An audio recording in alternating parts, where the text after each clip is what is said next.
Life style. இப்போ இன்றைக்கி நம்ம செய்ய போகிறது கடலைப்பருப்பும் பொல்லங்காய் கூட்டு. அது தேவையான பொருட்களை நான் சொல்கிறேங்க, பார்த்துருங்க.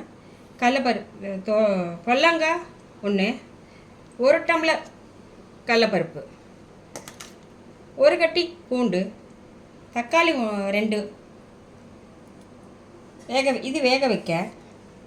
அது கூட மஞ்சத்தூள், கொஞ்சம் மஞ்சத்தூள். தாளிப்பதற்கு எண்ணெய், கடுகு, உளுத்தம்பருப்பு, கொஞ்சம் வரமிளகா, பச்சை மிளகா, வெங்காயம், கொத்தமல்லி அறுப்பில் கொஞ்சம் தேங்காய் திருவி போட்டுக்கலாம்.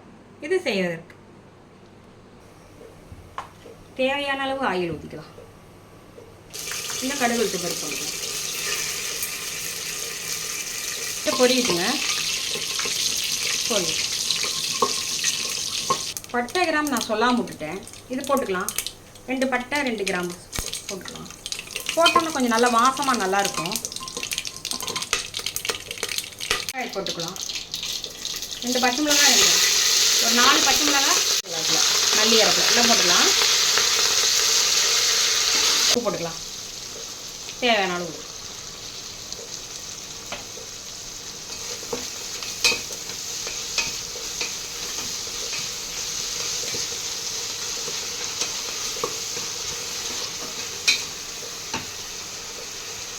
பண்ணிக்குவோம். பொல்லங்காய் போட்டுருவோம். 1 பொல்லங்காய் போட்டிருக்கேன், அதை போட்டுருவோம்.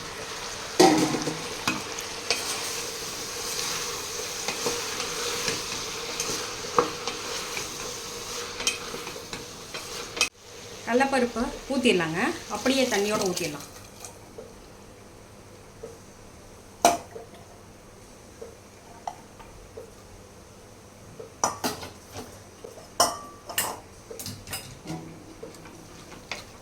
எல்லாம் போட்டோம்.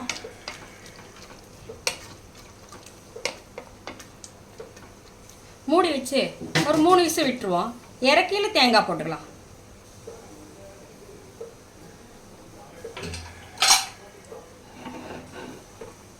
மூடி வச்சிடலாங்க. காய் வெந்துருச்சுங்க. 3 விசில் விட்டேன், வெந்துருச்சுங்க. திறந்து பார்ப்போம்.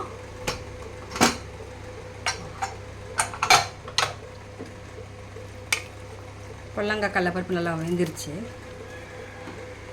தேங்காய் போட்டுக்கலாம். தேங்காய் ஒரு 1/4 மூடி.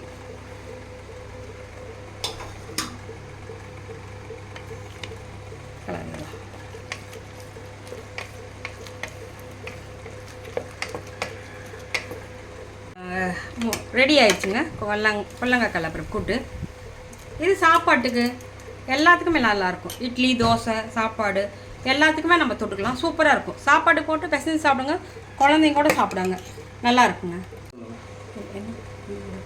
ரெடி ஆயிடுச்சுங்க பொல்லங்காய் கடலைப்பருப்பு கூட்டு.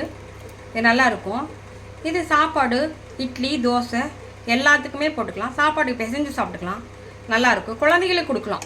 கடலைப்பருப்பு போட்டிருக்கோம், பொல்லங்காய் போட்டிருக்கோம், எல்லாமே நல்லா வெந்திருக்கனால நல்லா இருக்குங்க. இதுமாரி செஞ்சு கொடுங்க. கமெண்டில் எப்படி இருக்குன்னு சொல்லுங்கள். செஞ்சு பார்த்துட்டு கமெண்டில் எப்படி இருக்குன்னு சொல்லுங்கள்.